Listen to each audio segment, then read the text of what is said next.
Natalia Bonner. Welcome to the Patchalong 6.0. This is actually block number 2. So far I've quilted this border across the top and down the left side of my quilt. I've quilted the first block. You can check out that free video tutorial. I've also quilted the sashing here between the first and second blocks. I don't love how I quilted my sashing. So after I quilt today's block, I am going to do another sashing design and I will share a free video of that. But today we're going to be quilting here on the 9-patch block. We're going to be using the mini 4-in-1 machine quilting ruler, and I have added our piece and quilt pop socket ruler grip to the ruler. I like to do this because it just gives me something a little bit extra stable to hold on to. Before we do get to the quilting though, make sure you grab our companion design workbook. We have this available on our website, pieceandquilt.com. But in this, we have included illustrations for all of the designs. Plus, we brought back our favorite QR code. So when you scan that QR code in the design workbook, it'll take you right to the video tutorial where I'll show you how to quilt out the design. So it's a great resource. There's places for you to write notes, and you know, as you're stitching along, a lot of times I encourage you to add extra details and designs. You know, take inspiration and use those workbooks. Anyways, enough talking. I am quilting here on a panel that I purchased from Honest Fabrics.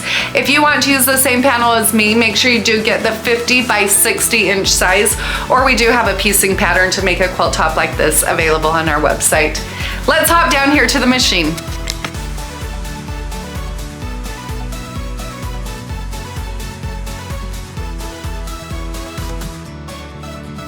So generally with my machine quilting on a block like this, I would start up here in the top left and work across from left to right.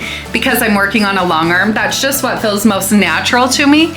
But because I'm demonstrating here and I want to show you as close up as possible, I'm actually going to start today right here in this bottom block and we'll work from there. Really, you can go in any direction with a block like this. If you were to quilt in this path that I'm going to show you down from the bottom, you might want to stitch in the ditch around the outside of the block first.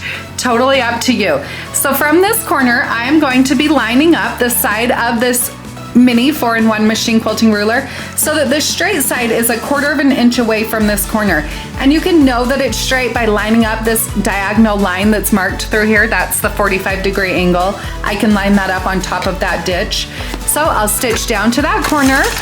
From there, I'll hold the ruler with gentle pressure, line up my ruler, and stitch across the block.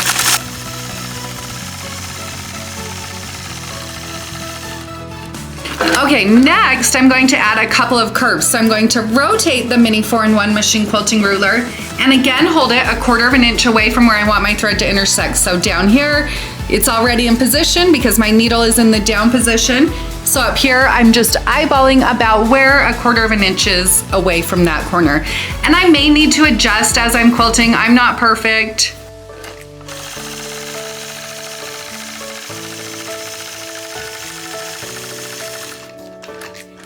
Okay, I like that. I like that curve. Now I'm going to come back down here and repeat that process.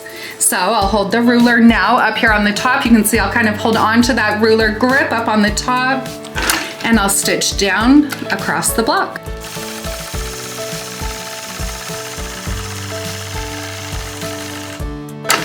Okay, I'm loving this.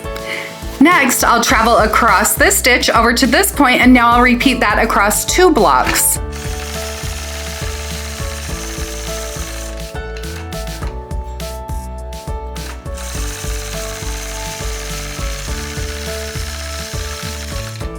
When I need to readjust my ruler, I'll stop with my needle in the down position, adjust my ruler, and then continue stitching.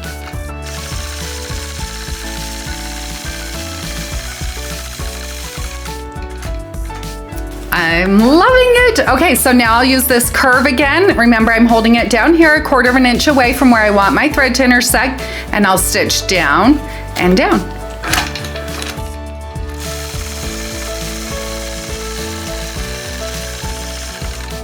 Again, I'll stop with my needle in the down position, readjust, and continue stitching.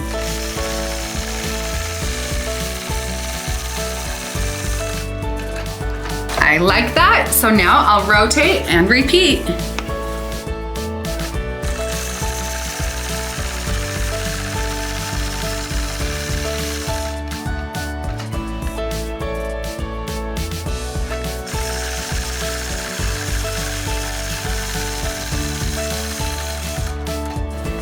So now from this position, I'll travel up here to this corner, come down here, and then repeat.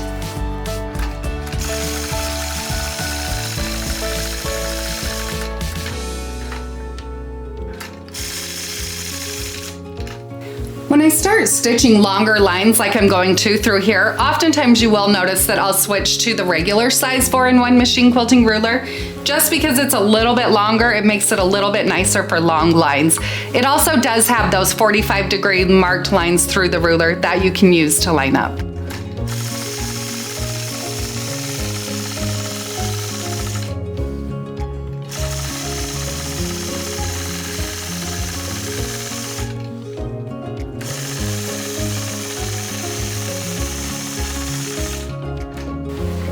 So the 4-in-1 does not have the same curve as the mini, so I'll make sure to switch back to the mini to quilt those curved point-to-point lines.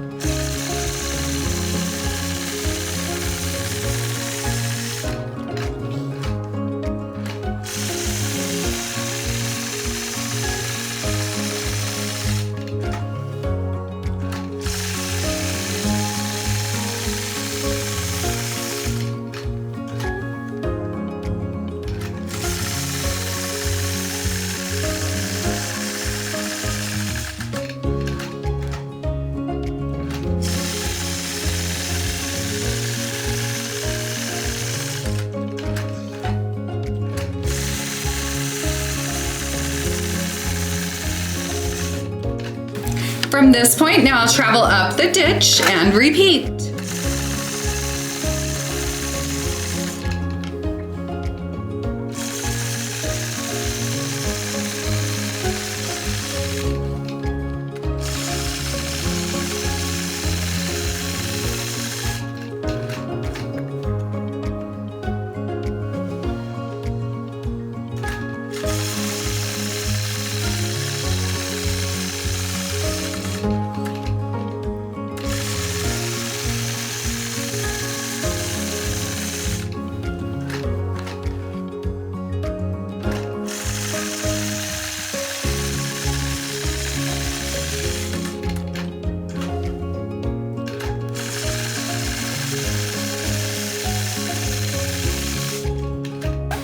And now I'll repeat that on the final block.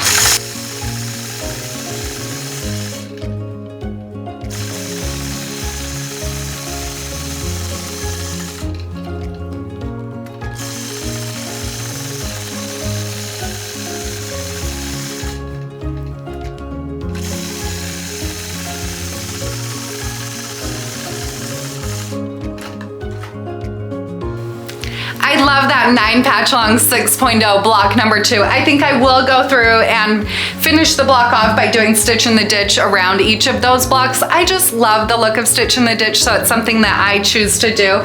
You can do it on yours if you want to, but you don't have to. Remember, there are no rules. Have fun. I hope that you're already starting to feel more confident using the mini 4-in-1 machine quilting ruler and adding our Piece and Quilt Pop socket ruler grip to the top of it. Don't forget to pick up the rulers, the companion workbook, thread, even the batting that I'm using over on our website, pieceandquilt.com. And I will be back tomorrow with the 9 Patchalong 6.0 block number 3. In the meantime though, I am going to quilt my sashing between blocks 2 and 3. I'll create a video while I'm doing that. I'm going to hopefully make a better version of what I thought I was doing in that first sashing. See y'all later.